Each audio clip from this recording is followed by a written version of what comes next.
Hey YouTubers, welcome back to Tony the Technician channel. And today we're going to be going over these torque limiting extensions.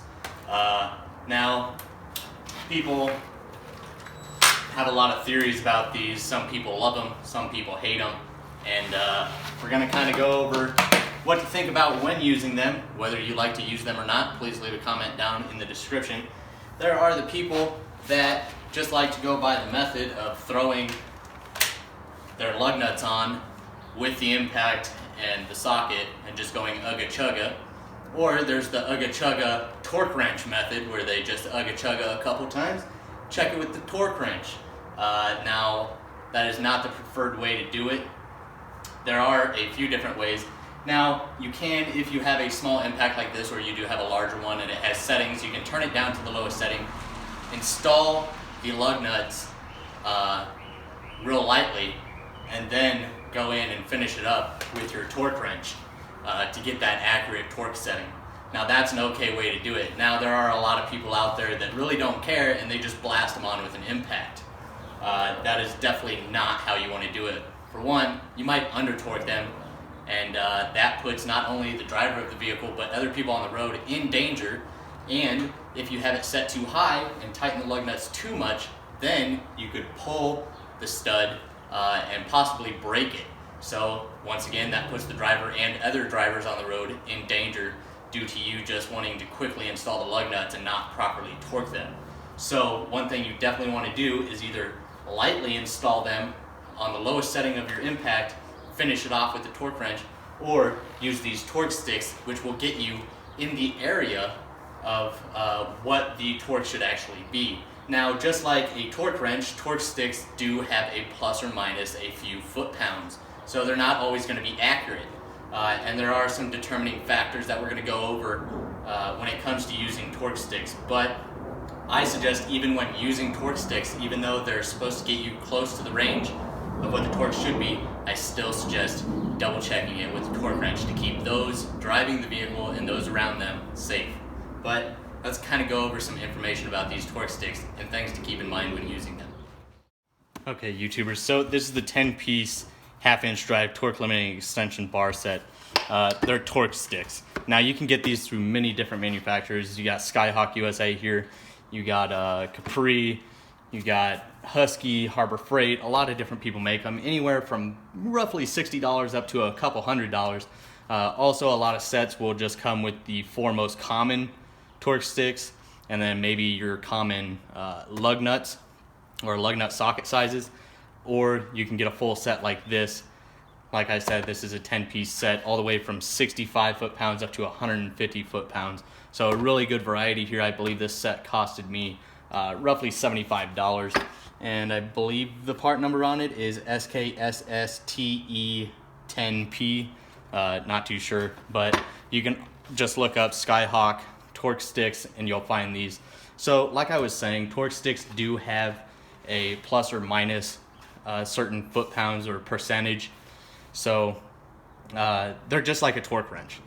Now, these are used to kind of help quickly get the lug nut to about the approximate foot-pounds. And one thing to keep in mind is you have to use these with an impact wrench. You cannot use this with your regular ratchet or a breaker bar or anything like that. These things specifically work with the impacts from the impact wrench. So it also does not matter whether you are using a cordless one or pneumatic.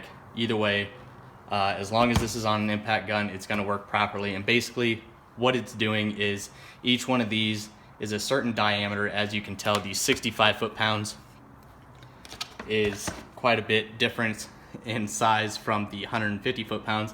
And basically what it's doing is when you reach the specified foot-pounds of the torque stick, 65 foot-pounds, what begins to happen is the torque stick actually starts to rotate, not allowing the socket to twist the lug nut any more than what this torque stick is rated at. So that's why you're gonna see, as you go up in foot-pounds, the bigger diameter of the torque stick.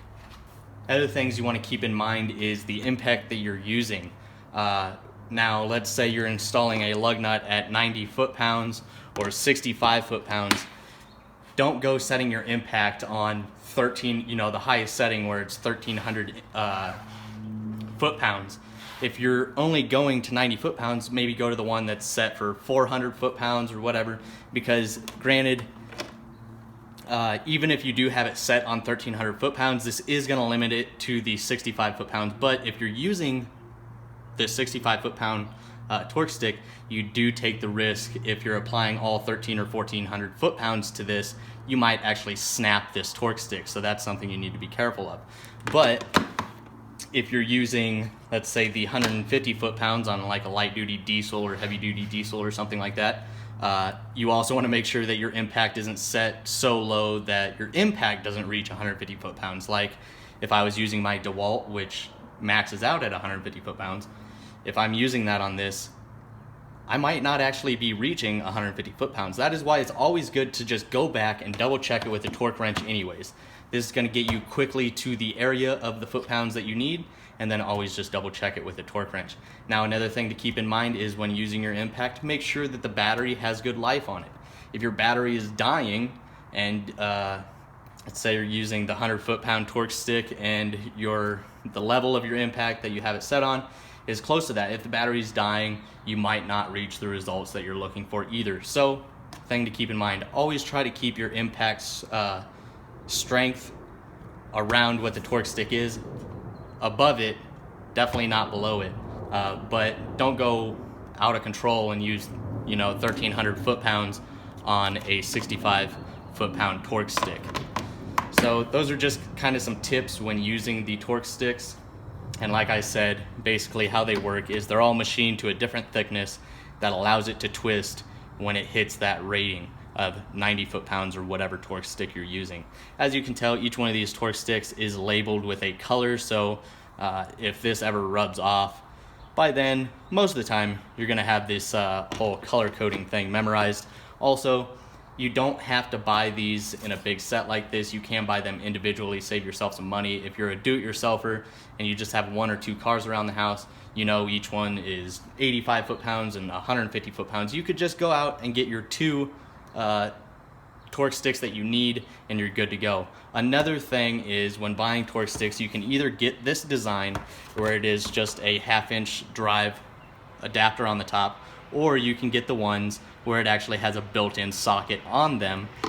There's no switching them. So downside of that is if you're working on a lot of different cars all the time, then you might need multiple different sizes. But if you're at home or you only work on a certain line of cars that always use like 17 millimeter and 19 millimeter, then you could just get these needed torque ratings or you can get the 17 and 19 millimeter torque sticks at whatever ratings you want. So those do get kind of expensive, but if you know exactly what you're going to be working on and exactly what you need, you could save yourself some money and get the specific ones. Or like I did, I just spent the $75 and got all of them, and I can put whatever socket on there that I need. Alrighty, YouTubers, so I'm just going to give you a quick demonstration on how the torque stick works. And like I said, each one of these torque sticks is a different diameter for their rating of whatever their foot-pounds is. So I got the 80 foot-pound torque stick on here, which is the bronze color, and I got my socket on here. So when using this impact is good for 150 foot-pounds. So even if you have an impact that's good for 1,000 foot-pounds or whatever, this will limit it to the torque stick rating plus or minus a certain percentage, but it's going to get you in that area. Same thing with the torque wrench. So this really speeds up the process, and some people might argue, because when I use torque sticks, I still go back and check it with the torque wrench just to make sure I'm safe. A lot of people might argue that that's not saving any time, but really I prefer safety over doing a job super fast. I'd rather it be done correctly and not put anybody in danger. So one way to do this is just put your impact on the lowest setting, snug up the lug nuts, and then go back with the torque wrench and check it. Or do this, use the torque stick, it'll get you really close to what it should be, and then you won't be sitting here with your torque wrench tightening it down. It'll get you really close. So what we're gonna do is we're just gonna go ahead and tighten this. I got this lug nut loose down here. We're just gonna blast it with this 80 foot-pound torque stick.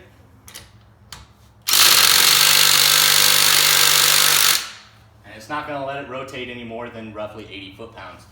So the best way to check your torque sticks would be with an electronic or actual beam style torque wrench, because then you can actually see an accurate reading. But I don't have that here. All I have is my 1/2 inch impact or torque wrench. So I have it set to 80 foot-pounds, and basically what I'm looking for is to see if it's going to rotate any while trying to torque it. So I'm keeping an eye on this lug nut socket. No movement. So we know it's at least at 80. I'm going to go ahead and set it at 90 and see if we get any movement. It is moving. So we know it was not at 90, but at least at 80. So it's really good there. This isn't quite as accurate because, well, for one, it's really hard to do with a normal style torque wrench. So if you're going to test your torque sticks, go ahead and use either an electronic readout torque wrench where you can actually see what the torque is at. And then probably the best way is a beam style, because you can actually watch the needle and see what it goes to before the socket actually starts turning. But this will do, it's just not as accurate, but it's okay. Now I know that the 80 foot-pound torque stick does get it to around the 80 foot-pound area, plus or minus, let's say, a couple foot-pounds. So really good product here. Some people hate them, you know, some people think they're a waste of time, and that might be true if you use the torque stick and the torque wrench, but that's the way I do it just because I like to be safe.